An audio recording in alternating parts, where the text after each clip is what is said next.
Hey everybody, what is going on? It is Dunbar Snackbar with MLB 13, the show. We've got some more Lou Gehrig road to the show, as we're going to again face the Houston Astros. But I hope you guys all got a chance actually to be able to view the lunar eclipse last night. I mean, it's still going on right now. It's almost 4 o'clock in the morning, and walked outside just a little bit ago to take a look at it. It's just so cool. Like, when I was growing up, science was my favorite thing. I wanted to be an astronaut so bad, so I read so much about space. In fact, in elementary school, I read every single book our school library had about space. All the nonfiction books, anyway. So I used to be able to rattle stuff off just right and left, and I've always wanted to be able to see the Earth from space. And so, like, for a lunar eclipse, it's the closest thing I get a chance to be able to see. So I got really excited. Oh, we're starting this off with a home run. Not bad. 3 RBIs right here to go ahead and give me 123 on the season. But besides talking about the lunar eclipse, I'll probably actually talk about that in like the next couple more video and everything. But I didn't want to talk about, you know, my take on the live stream that I watched a little bit of today about MLB 14, the show on the PS4. Some of you are kind of wanting to know what I was thinking about it, my feelings, stuff like that. So overall, it was kind of what I was expecting. I know there's been a lot of hype about, wow, this game is going to look so amazing, so lifelike, and it just obviously looks like a higher quality version of this game, which is a good thing. I mean, me having played a bunch of baseball franchises over the years, starting back with Bases Loaded on regular Nintendo, Ken Griffey Jr.'s Winning Run, and then I played Triple Play. Then I moved to Acclaim's baseball game, and yeah, 2K was a big thing for a while. I mean, that's what I started my channel with and everything. And now that I've moved on to the show, of course I could say that this is the best series of game that I've ever played, and I intend to keep playing this. So, so when I saw that it was going to be playing exactly the same, I'm like, that's great. I like that a lot. Now, was this jaw-dropping graphics? No, but it was definitely an improvement. Lighting was huge, and that's always a big focus, because lighting is actually some of the most difficult things to be able to render in a game, just because you have all these things that are going on and can be affected by lighting, positioning, things like that. So it's definitely an improvement there, but I was reading how a lot of people were disappointed in how the game looked. And I think there's this unrealistic expectation about what the next-gen graphics are going to be. Like, if you go back and you look at some of the first 360 games or the PS3 games, they do not look that great for, some of the last games to be coming out on it. When you compare those two, there's definitely a lot of progress.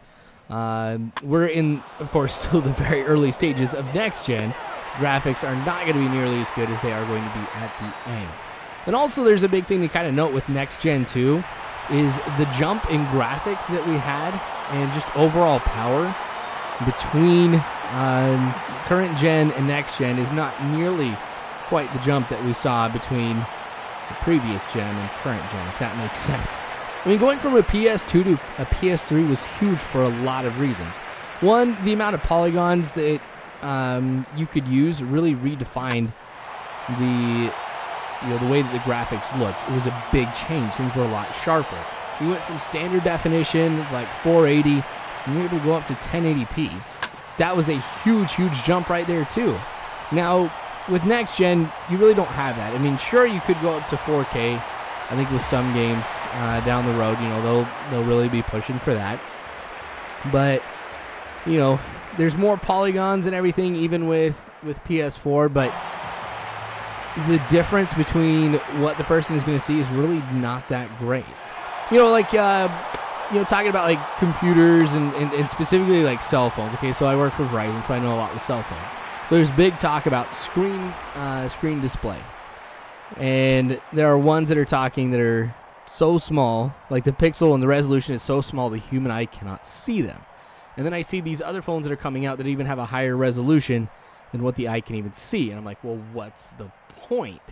And so we're kind of getting to that with next gen here, where we're going to start seeing features that are really not going to mean that much to the overall quality of the game. Yes, it's going to be nice, going from 1080p to 4K, but is it going to be as big of a difference as standard definition to high definition? I don't think so.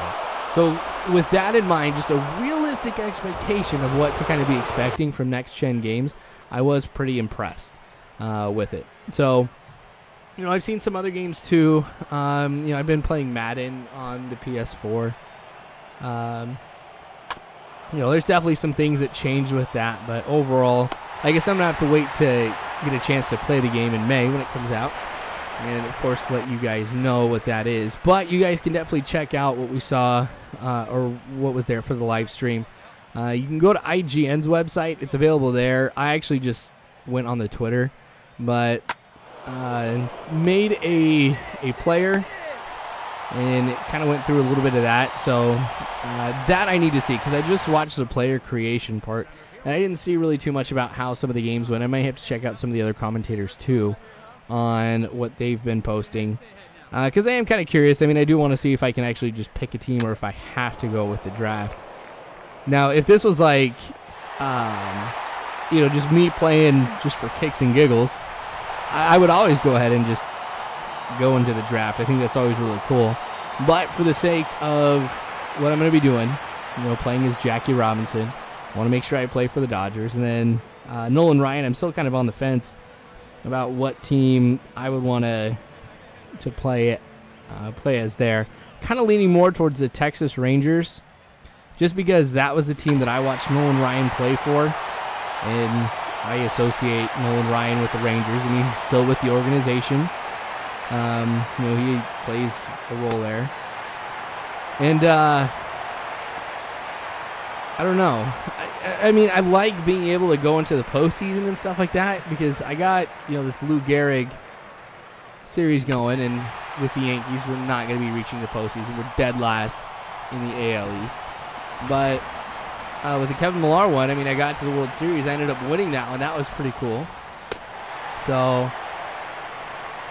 man, I don't know.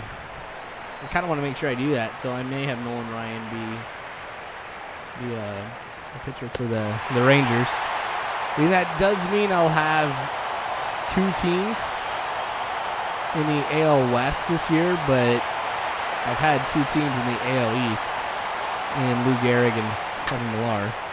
And that didn't turn out too bad, so I don't know, maybe I'll go ahead and do that. All right, so Lou Gehrig kind of struggling a little bit here. Besides just that early home run, though, I mean, that was huge. We're up 4-0 here in the top of the ninth. 2-2 count. It should be an easy play over there at first. All right, we're good. So thanks again for watching. I sure do appreciate it. More of this to come, of course, later on, so make sure you guys subscribe if you haven't already. You can follow me, Facebook, Twitter, and all that. So, but you guys are really awesome. Thanks again for watching. As always, I hope you guys have a good one.